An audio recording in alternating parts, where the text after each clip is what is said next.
Who would have thought that an ancient mummy could amaze the world after 3,000 years? Even though it was discovered almost a century ago, new details about Tutankhamun continue to fascinate us today. Join me as we discuss the latest findings and what they tell us about one of history's most famous pharaohs. King Tutankhamun is probably the most famous Egyptian pharaoh in history, thanks to Howard Carter's discovery of his tomb in 1922. But who was Tutankhamun, and how did he come to power? He was born around 1341 BC and became pharaoh at the age of just 9 or 10, ruling from 1332 to 1323 BC. His reign was during the 18th dynasty of the New Kingdom, and he succeeded his father, Akhenaten, who changed the religion of Egypt from the traditional polytheism to a monotheistic belief in one god, Aten. Aten was the sun disk, which Akhenaten depicted as a glowing disk with rays emanating out from it. His obsession with Aten caused him to neglect other gods like Ra, Amun, Ptah, and Osiris. This abandonment enraged the priests of Amun, who were very powerful at the time, so they plotted against him. And when he died, they welcomed Tutankhamun's mother, Queen Kia, back to the kingdom and restored the old religion by making Aton a subordinate of Amun. That's why Tutankhamun's name included the name of Aton in it, but removed it from official documents and monuments. He didn't rule alone. Two advisors, the aforementioned mother, Queen Kia, and the vizier Ai, actually ruled instead of him until he came of age. However, not much is known about Tutankhamun's early life, except that he had a half-sister named Makhet, who married a man named Bedu and bore him a son named Rameses. Because Tutankhamun didn't have any surviving male heirs, this nephew of his might have been considered the next in line for the throne. Also, while he was restoring the old religion, he moved the empire's capital back to Thebes. Sadly, Tutankhamun died at a young age of 18 or 19. He suffered from malaria, a club foot, a bone disease, and possibly other health issues. Some researchers believe that he was the product of incest between his parents, Akhenaten and Kia, who were known to be first cousins once removed. In fact, some studies suggest that the royal family during Akhenaten's reign practiced a form of sibling incest. Scientists also found high levels of mercury in his remains, which may have resulted from the medicines he took to treat malaria. These medicines were made from plants that contained mercury. One of these medicines was called realgar, which is still used in China to treat hepatitis B. Another theory suggests that the mercury came from the tattoos that covered his body, which were made from mercury sulfide. Tattoos were popular among the Egyptians, and sometimes they even decorated the mummies with them. We don't know if these tattoos were for religious purposes or purely aesthetic.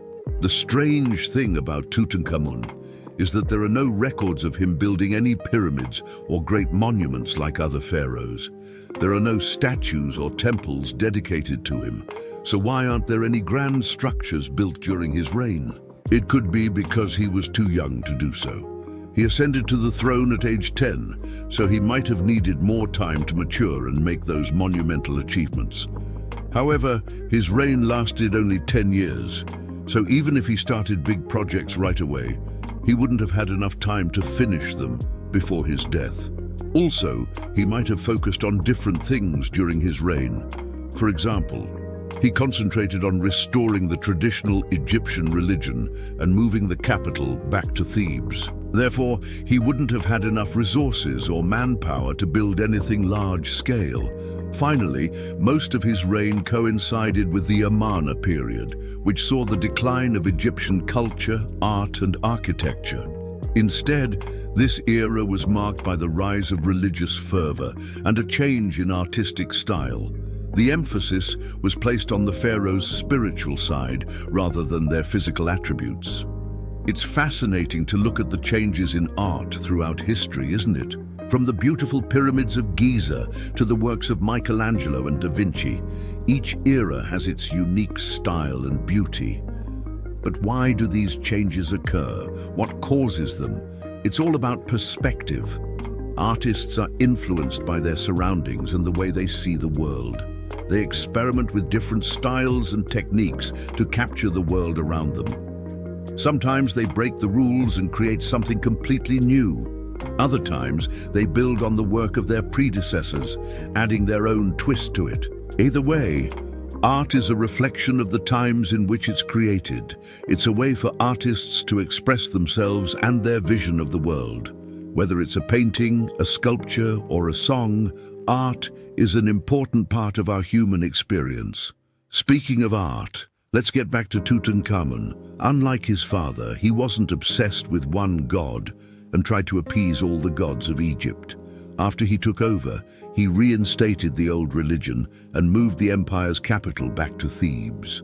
He also worked hard to restore order and stability after the chaos of Akhenaten's reign. Despite being too young to make major architectural achievements, he left behind a legacy that's still talked about today. His tomb was discovered in the Valley of the Kings near Luxor on November 6, 1922. It was found almost intact.